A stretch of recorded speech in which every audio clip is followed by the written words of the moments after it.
안녕하세요. 김비트의 코인 생존기입니다. 이번 특별 영상은 솔라나입니다. 지난 영상에서 저희가 솔라나를 다룬 적이 있죠. 지난 영상에서 다뤘던 내용도 약간은 중복이 되지만 지난 솔라나의 8달러 저점 이후로 약 3배의 상승을 보였기에 많은 분들이 궁금해하실 것 같아서 다시 다루게 되었습니다. 자, 그럼 솔라나에 대해서 다 같이 좀 알아볼까요? 솔라나를 아날톨리 야코벤코가 2017년에 설립한 지분증명 방식인 POS를 채택한 퍼블릭 블록체인 프로토콜입니다. 우리는 흔히 L1이라고 하죠. 이 L1은 이더리움과 같은 레이어 1을 말합니다. 솔라나는 1초에 7만 건 이상의 주문 및 거래를 처리하는 나스닥 거래소에서도 사용될 수 있도록 설계된 블록체인이며 네트워크 탈중앙화와 보안을 유지하면서 Proof of History라는 POH 개념을 포함한 8개의 핵심 기술을 통해 높은 확장성을 제공합니다. 솔라나는 검증자들이 138개가 넘는 데이터 센터에 분산되어 있으며 25개의 개국에서 활동하고 있고 어떠한 데이터 센터도 솔라나 노드의 30% 이상을 보유하고 있지 않기에 탈중앙화와 수준이 높다고 볼 수 있습니다. 검증자별 스테이킹 비율을 보면 더 잘 알 수 있는데요. 1위가 코인베이스 클라우드 2.4%, 2위가 스테이킹 파실리티스가 2.1%, 3위가 바이낸스 스테이킹 1.6%로 보면 분산이 매우 잘 되어 있다고 볼 수 있을 겁니다. 솔라나는 최대 초당 71만 건의 트랜잭션을 처리할 수 있다고 주장하고 있으며 현재는 약 3,530개의 트랜잭션을 초당 처리하고 있습니다. 궁극적으로 솔라나가 하고자 하는 지향점은 증권사, 거래소, 트레이딩 플랫폼 등 전통 금융으로 도입되는 것을 목표로 하고 있습니다.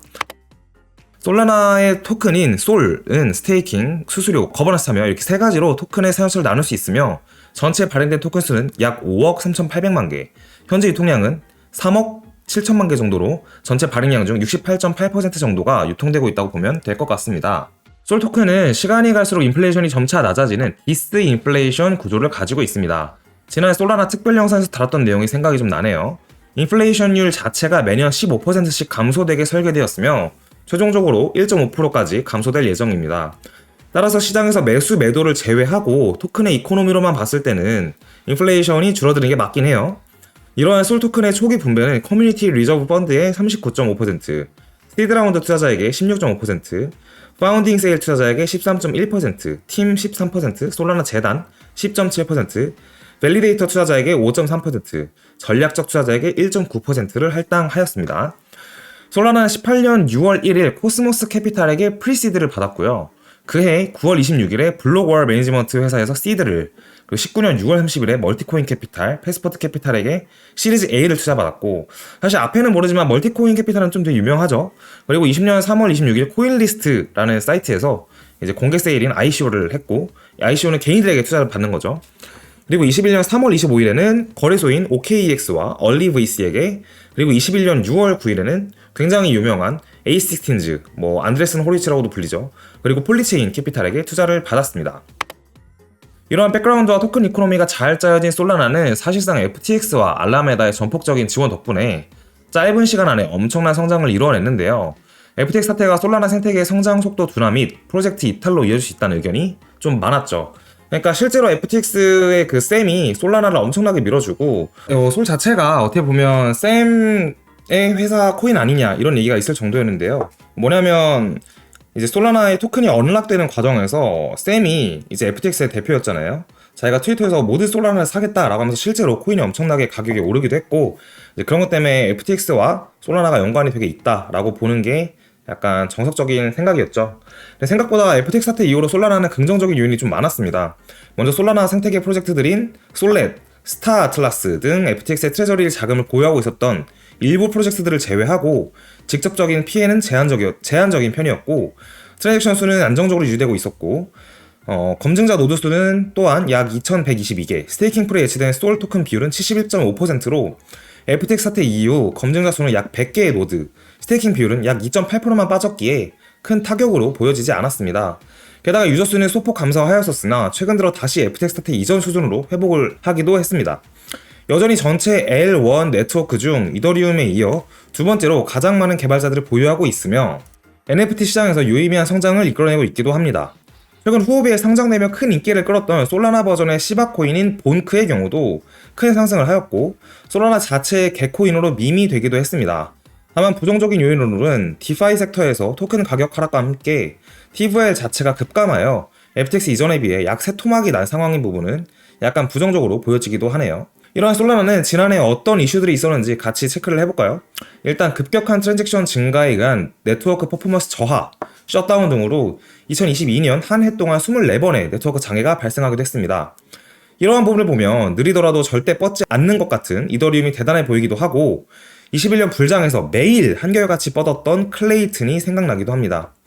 어쨌든 이런 네트워크의 셧다운을 개선하기 위해 구글에서 개발한 신규 통신 프로토콜인 QUIC를 사용하여 안정성을 강화하기도 했으며 스테이킹 웨이티드 QoS로 검증자당 전송 가능한 최대 패킷 크기를 제한하여 쓸모없는 트랜잭션을 감소시켰고 스스로 경쟁을 붙이는 로컬 피 마켓 제도를 도입해 스팸을 차단하기도 했습니다.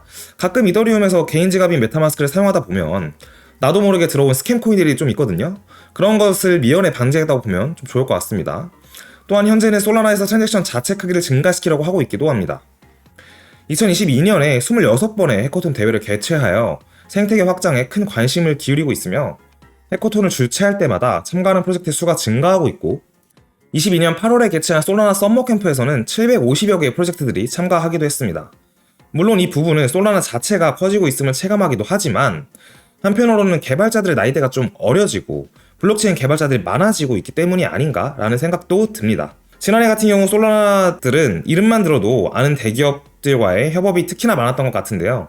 예를 들면 구글이 솔라나 검증자 노드에 합류하였고 메타에서 인스타그램과 페이스북 앱에서 솔라나 NFT를 지원하며 디스코드에서는 솔라나 지갑을 연동하기도 했습니다. 지난해 다사다난하게 보내온 솔라나는 앞으로 솔라나의 확장성 문제는 어느 정도 해결하였기에 향후 메인넷 업그레이드보다는 10억 명의 유저 및 100만 명의 개발자를 솔라나 생태계로 편입하는 것이 목표라고 솔라나 창업자가 말을 했듯 일반 소비자, 유저들에게 쉽게 다가가기 위해 오프라인 매장을 설립하고 22년 6월에 발표한 사가 스마트폰 및 SMS 출시로 모바일 산업의 진출 등으로 대중화를 이끌어가려고 하고 있습니다.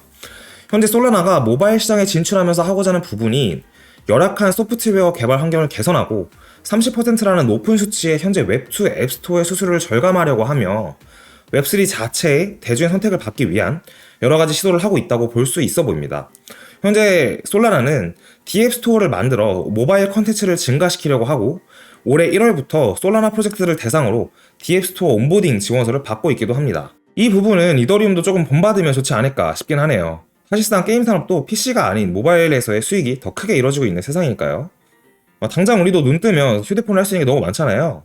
이러한 솔라나 앞으로는 오로리, 스타 아틀라스 같은 MMORPG 게임과 BR1, EVIO와 같은 솔라나 기반의 P2E 게임 등을 출시하며 여러 가지로 웹3 쪽으로 밀고 나가려고 하는 게 보이네요. 개인적으로는 지금의 솔라나가 과거의 에이다와 살짝 비슷하다는 생각이 드는데요. 에이다가 2017년 코인만 존재할 뿐 심지어 이때 ERC20이었고 메인넷도 없이 그 개념으로만 30원에서 1,900원까지 올랐었는데 물론 이때는 이제 한국에 좀 미친 장이긴 했죠. 근데 18년 하락장에 다시 에이다가 30원 밑으로 떨어졌다가 30원부터 비트코인보다 빠르게 신고점을 형성을 하더니 3,500원까지 갔던 게 이제 2020년 말에서 2021년 초였거든요.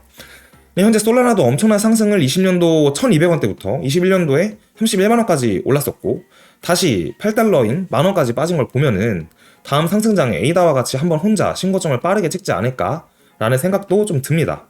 언제까지나 개인적인 생각입니다. 자, 그럼 오늘은 여기까지 영상을 하고 마치도록 하겠습니다. 시청해주셔서 감사합니다.